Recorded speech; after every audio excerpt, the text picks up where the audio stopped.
영광 올려드립니다. 우리는 주의 영광스러운 교회입니다. 할렐루야. 저 여러분들이 주의 몸인 교회입니다. 오늘 우리에게 주신 우리 본문 말씀을 통해서 은혜의 해가 시작되었습니다 라는 제목으로 말씀의 은혜를 같이 나누겠습니다. 여러분, 2025년 첫 주일 예배가 됐습니다. 이번 2025년을 맞이하면서 여러분들은 어떤 마음으로 또 맞이하시는지 모르겠습니다. 지금 정치 사회적으로는 너무나도 혼란한 상황입니다. 이 갈등 속에서, 혼란과 갈등 속에서 우리가 함께 바른 길을 찾아갈 수 있는 그 지혜가, 또 정의가, 공의가, 또 하나님의 은혜가 부어지기를 기대해 봅니다. 또한 제주 항공 참사로 인해서 새해 시작이 마냥 즐겁지만은 않습니다. 아직도 슬픔과 애도가 진행 중이고 사고 원인도 조사 중입니다. 구청에서는 애도하는 마음으로 이번 새해 해맞이 행사를 취소했습니다. 그래서 우리 교회도 애도에 동참하기 위해서 새해 떡국 행사를 취소했습니다. 여러분, 우리가 이 사건을 보면서 잊지 말아야 될 것은 이번에 이 사고를 당하신 분들이 특별한 이유가 있어서 그런 게 아니다라는 사실입니다. 우리가 그 자리에 있을 수도 있었고 우리의 가족들이 그 자리에 있을 수도 있는 겁니다. 누구에게나 어떤 일이든지 생길 수가 있는 거예요. 지금 이 시간 이렇게 평안하게 안전하게 모여서 하나님 앞에 예배할 수 있는 것 자체가 놀라운 일입니다. 이것이 기적이에요. 그래서 여러분, 우리에게 필요한 자세는 오늘 하루 우리에게 주어진 날을 의미 있고 또 소중하게 사용하는 것입니다. 오늘이 우리에게 마지막 날이 될 수도 있다라는 그 고백으로 우리가 살아야 됩니다. 물론 그렇다라고 해서 우리가 낙심하고 절망하고 또 비장하게만 있을 것은 아닙니다. 소망을 가지고 하나님 주신 기쁨을 누려야 되겠죠. 하나님이 주신 이 새해를 믿음과 소망과 사랑으로 채워나갈 수 있기를 주의 이름으로 축복합니다. 우리 전문가들의 예견을 보니까 금년 2025년에 여러 가지 전망들을 내놨는데 그중에 가장 두드러지고 또 공통적인 것은 이 AI 기능이 앞으로도 확장되고 발전될 것이다 하는 겁니다. 이 AI, 인공지능 기술이 더 많은 부분에 적용될 것입니다. 지금 현재도 이미 우리 생활에 깊숙이 들어와 있습니다. 우리가 사용하는 스마트폰에도 적용이 되고 또 자동차 제어 운행에도 적극적으로 사용되고 있습니다. 그래서 전기자동차 테슬라에서는요, 지금 완전 자율주행 그 수준이 거의 완성형이라고 합니다. 주차된 곳에서 목적지 주차까지 버튼 하나로 자동차가 알아서 다 운행하는 그런 것이 이미 지금 현실화되고 있고요. 이제 앞으로 상용화될 날도 머지않아서 다가오게 될 것입니다. 그러면 나중에는요, 핸들도 페달도 없는 그런 자동차가 이제 나오게 된다는 거예요. 뿐만 아니라 농업, 금융, 교육, 소비, 문화 모든 분야에서 이 AI 기술이 다 적용이 되면서 각각의 사람의 그 개성에 맞는 그 필요에 따라서 이런 소비를 또 이렇게 권면하는 그런 일들이 많아진다는 겁니다. 그래서 소비 성향이 초개인화, 각각 개인에게 맞춰주는 그런 시대로 더욱 발전한다는 거예요. 그렇게 되면 어떻게 되느냐? 개인주의 성향이 더 강해지게 됩니다. 자, 이와 반대로 숨가쁜 과학기술의 발전 속에서 오히려 평범하고 자연스러운 일상의 소중함이 더 강조될 것이라고 합니다. 그래서 아보아 라이프가 부각될 거다 이렇게 얘기했는데, 아보아 라이프는 별게 아닙니다. 아주 보통의 하루. 이게 줄임말이 아보하예요. 아보아 라이프, 아주 보통의 하루를 우리가 의미 있게 소중하게 여기는 그런 문화가 더 확산된다는 겁니다. 특별히 우리 코로나19 이후로 또 여러 가지 사건 사고와 재난들을 보면서 사람들이 오늘 하루에 아주 보통의 날들이 소중한 것이구나, 이 날이 귀한 것이구나, 평범한 날이 참 소중한 거구나, 이런 것들을 생각하는 분들이 많아졌다는 거예요. 그래서 오늘 하루에 평범한 일상을 우리 사진도 올리고 이야기도 공유하는 그런 일들이 더 많아질 거다 하는 것입니다. 또 재테크에 대한 관심은 계속 늘어나고, 경제가 불안하다 보니까 재테크에 대한 관심은 늘어나고, 건강과 웰빙에 대한 관심도 계속 늘어날 거라고 합니다. 자, 쉽게 말하면 이런 것입니다. 지금 세상은 복잡합니다. 또 과학기술은 계속 발전됩니다. 그런데 오히려 많은 사람들은 더 위축될 수 있고 소외감을 느낄 수 있는 겁니다. 여러분, 실제로 어른들은 그렇잖아요. 어디 가서 이제 뭐 계산만 하려고 해도 다 이제 전자 장치로 돼 있어 가지고서 주문하기도 어려워요. 소외를 느낀다는 얘기입니다. 그래서 일상에서의 의미를 찾으려고 노력하고 개인의 행복에 더 몰두하게 된다는 거죠. 자, 이런 상황 속에서, 이런 전망 가운데서 우리가 어떻게 살아야 되느냐?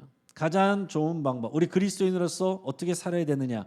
가장 좋은 방법은요, 건강한 교회 공동체에 속해서 올바른 믿음으로 매일을 감사하며 지내는 것입니다.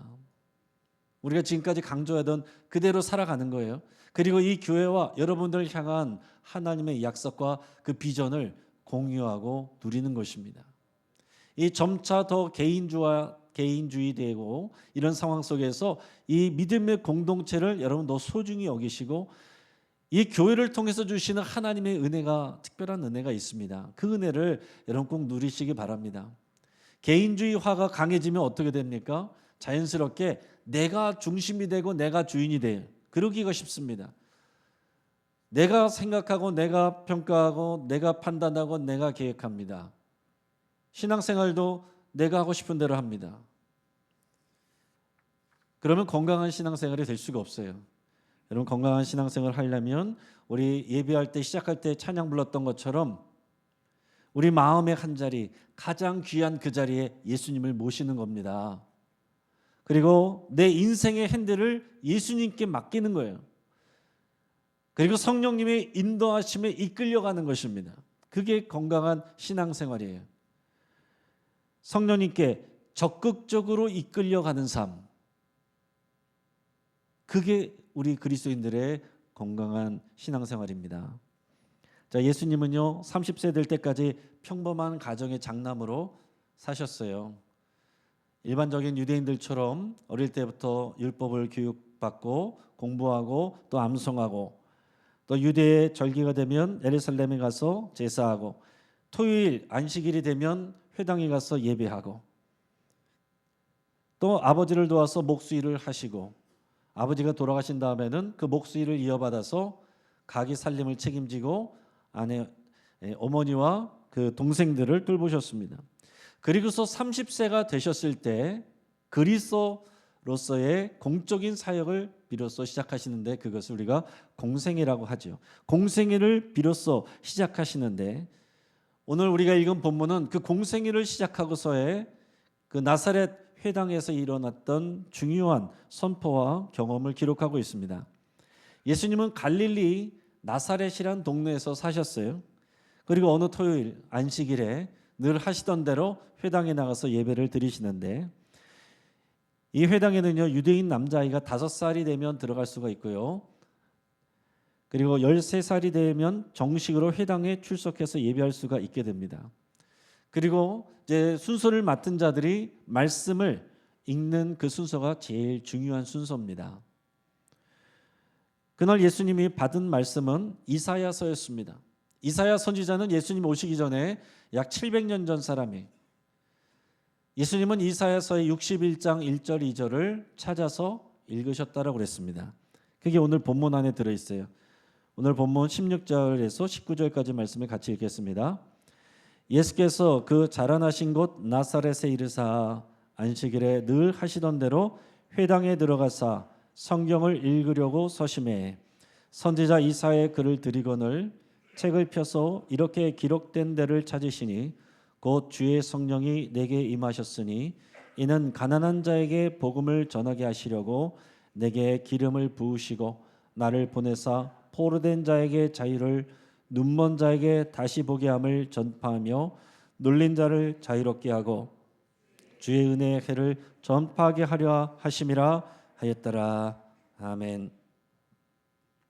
자, 이 내용은요 자, 언젠가 메시아가 온다.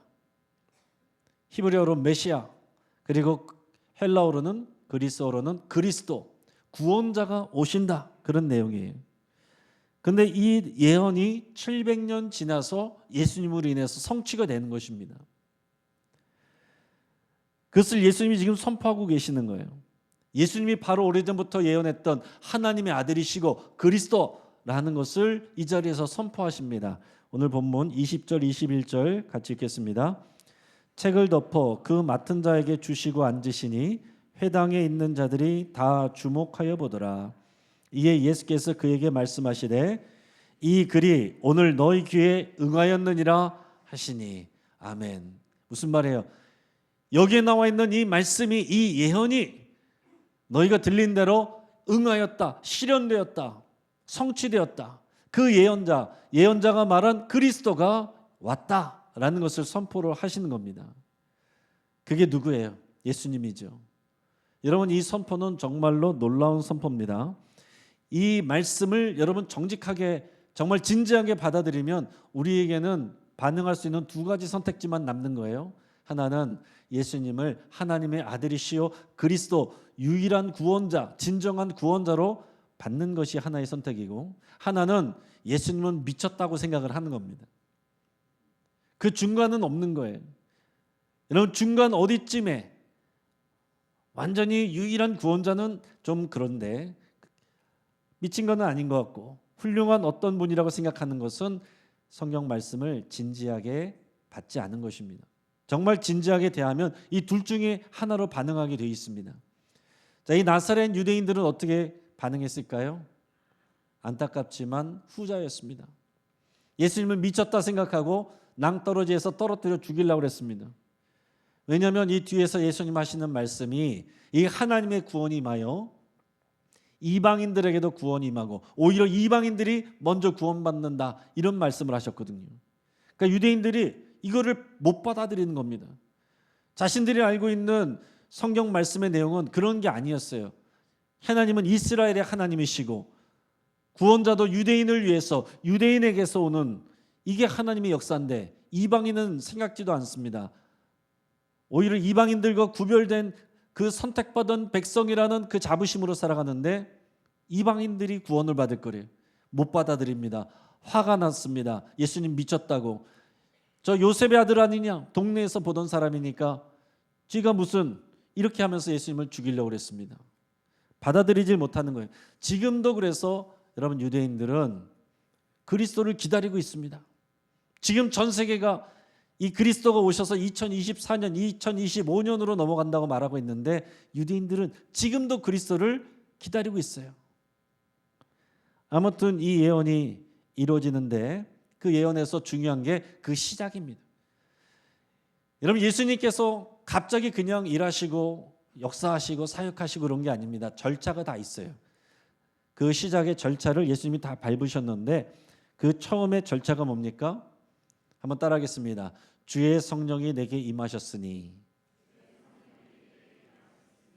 하나님의 성령으로 충만해지는 거예요. 그럴 때에 비로소 예수님이 공생의 사역을 시작하는 겁니다. 그래서 복음서에 보면은요, 예수님이 공생애를 시작할 때 그 성령의 인도함을 받는 그런 장면들이 다 나옵니다. 자, 마태복음 4장 1절 같이 읽어보겠습니다. 그때에 예수께서 성령에게 이끌려 마귀에게 시험을 받으러 광야로 가사. 누가복음 3장 22절 있습니다. 성령이 비둘기 같은 형체로 그의 위에 강림하시더니 하늘로부터 소리가 나기를 너는 내 사랑하는 아들이라 내가 너를 기뻐하노라 하시니라. 누가복음 4장 1절입니다. 예수께서 성령이 충만함을 입어 요단강에서 돌아오사 광야에서 40일 동안 성령에게 이끌리시며. 아멘. 자, 예수님은 공생의 사역을 시작하실 때 가장 먼저 성령에 이끌려서 광야에 가서 40일 동안 금식하시고 시험을 받았습니다. 그리고 세례요한에게 세례를 받으실 때 하늘로부터 성령님이 비둘기 같은 모습으로 예수님에게 임했다라고 그랬어요. 그래서 성령 충만함을 받아서 사역을 시작하신 것이고, 그리고 오늘 본문 말씀이 그 성령 충만한 상태에서 선포하시는 말씀이에요.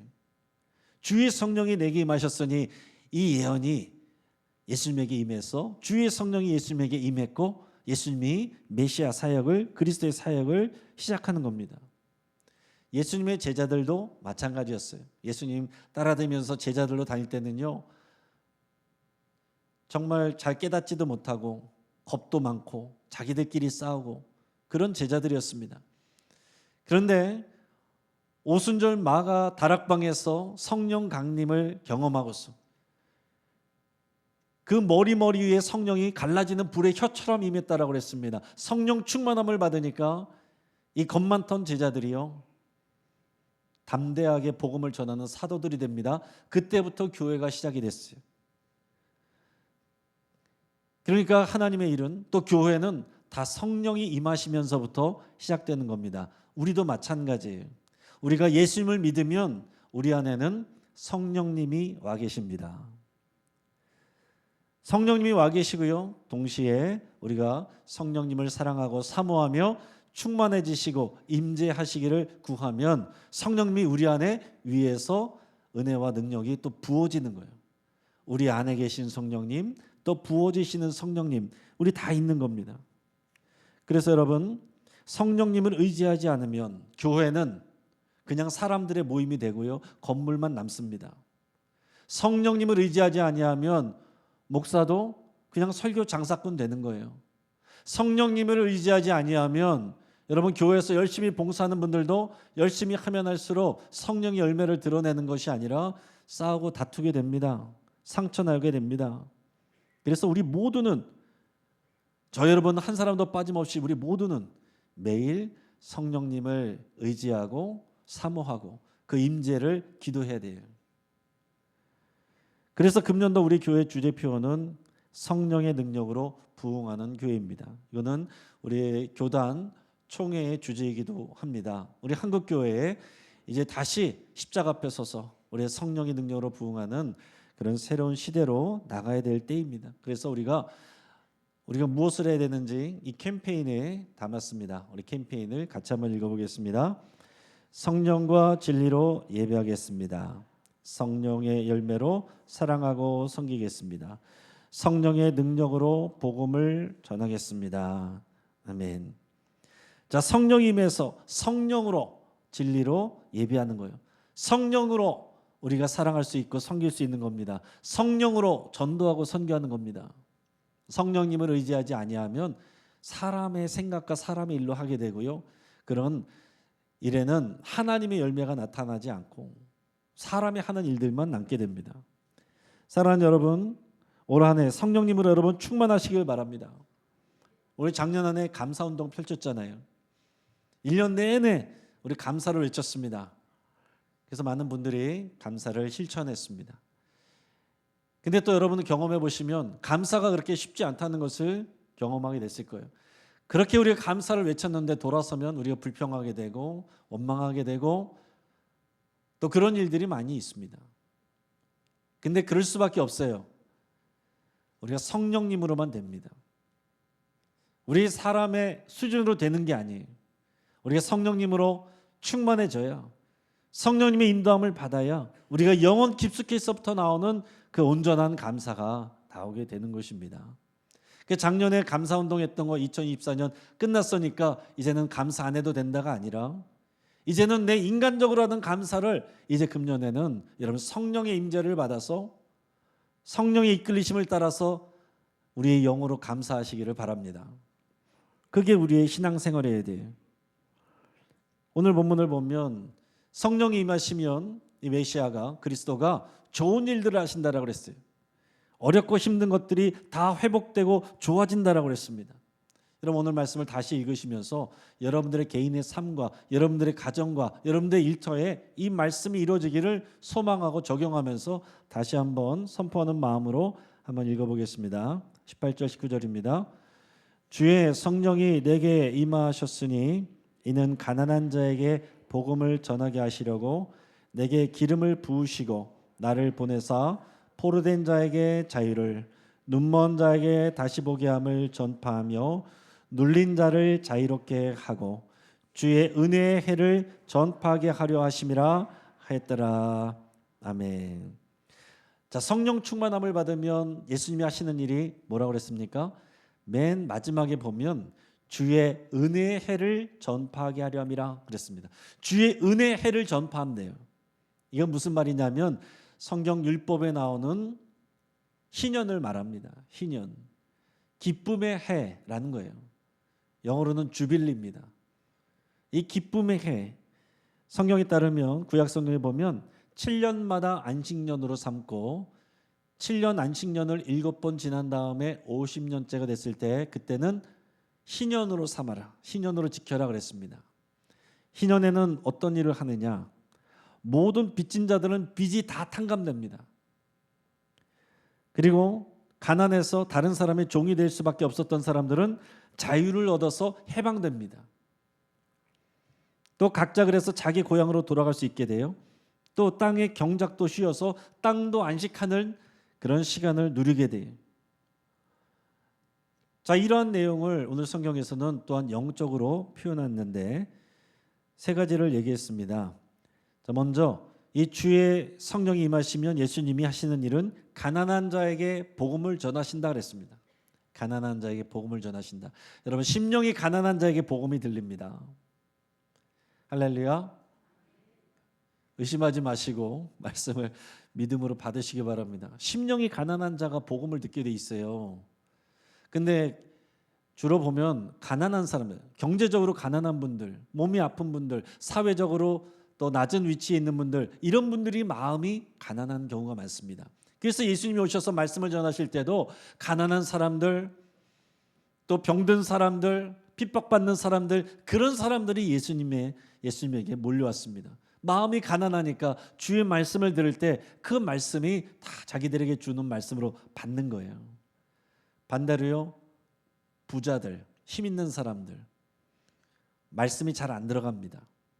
부자 청년 보세요. 예수님 제자 되려고 왔다가 자기가 가진 돈이 많아가지고 그거를 포기 못하고 예수님의 제자가 되는 길을 포기했습니다. 사람이요, 돈이 있고 힘이 있으면 말씀이 잘 안 들어옵니다. 내가 의지할 게 있거든요. 이 부와 또 돈은요, 하나님이 주신 복이죠. 돈이 나쁜 게 아닙니다. 하나님이 우리에게 복으로 주십니다. 부유함을 주십니다. 그런데 그 돈과 부유함이 우리 안에 와서 내 마음에 가장 귀한 자리 차지하고 있으면 우리 신앙의 장애물이 됩니다.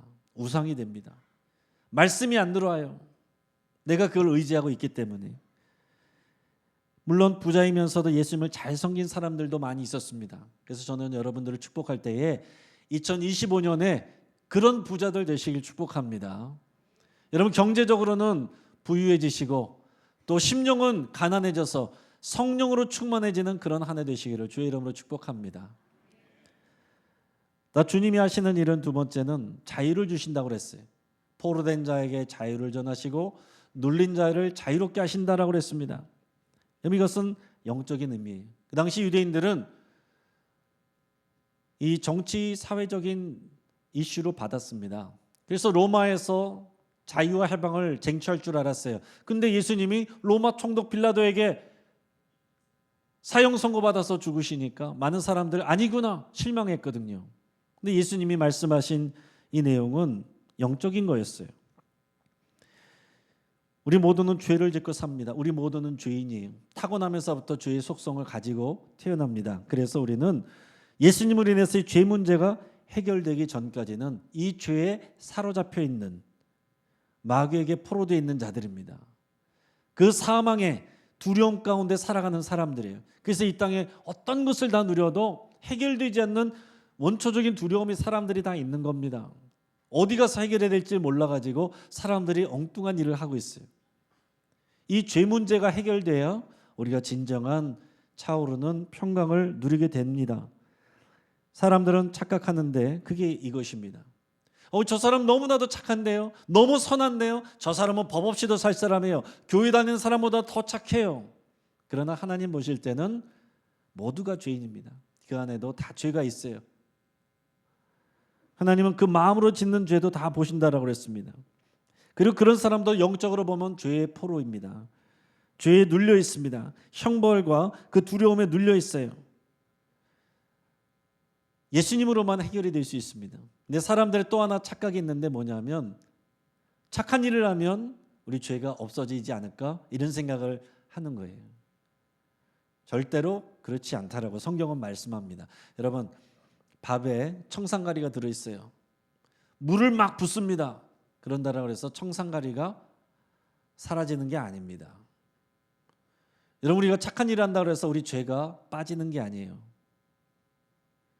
오직 피로, 생명으로만 이것을 대신하고 갚을 수가 있는데 사람들의 피로는 안 됩니다. 그래서 아무 죄 없는 하나님의 아들 예수 그리스도의 피로 이 죄 문제가 해결이 되는 거예요.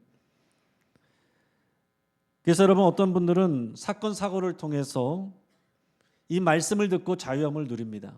어떤 사람들은 이 예배를 통해서 설교를 통해서 내게 주신 말씀으로 받습니다. 어쨌든 성령님이 역사하셔야 돼요. 이게 뭐 설교를 잘한다고 해서 되는 게 아닙니다. 설교를 못한다고 해서 또 안 되는 것도 아닙니다. 성령님이 역사하시면 여러분 심령에 하나님의 말씀이 나에게 주시는 말씀으로 꽂힐 수 있어요. 그러면 우리가 이 말씀 안에서 자유함을 누리게 됩니다. 진리가 너희를 자유케 하리라. 자신이 죄인임을 깨닫게 되고 고백하게 되는 경험은 그래서 너무나도 소중하고 중요한 경험입니다. 이것 없이 온전히 예수님을 믿을 수가 없습니다. 그래서 베드로도 예수님이 부르실 때에 나를 따르라, 내 제자가 되라 그랬을 때 베드로가 뭐라고 그랬습니까?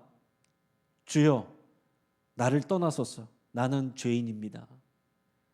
이 고백이 있으니까 베드로가 쓰임 받는 겁니다. 오늘 이 믿음의 고백이 우리 안에 있을 때 진리로 자유케 되는 그 역사도 풍성하게 될 줄을 믿습니다. 세 번째로 예수님은 눈먼 자를 다시 보게 한다라 했습니다. 보는 눈이 달라져요. 이 육신의 눈으로만 보다가 영적인 시야가 뜨이게 되는 겁니다. 사도 바울이 그랬습니다. 사도 바울이요, 부활하신 예수님을 만나기 전까지는 기독교인들을 핍박하는 데 앞장섰던 사람입니다.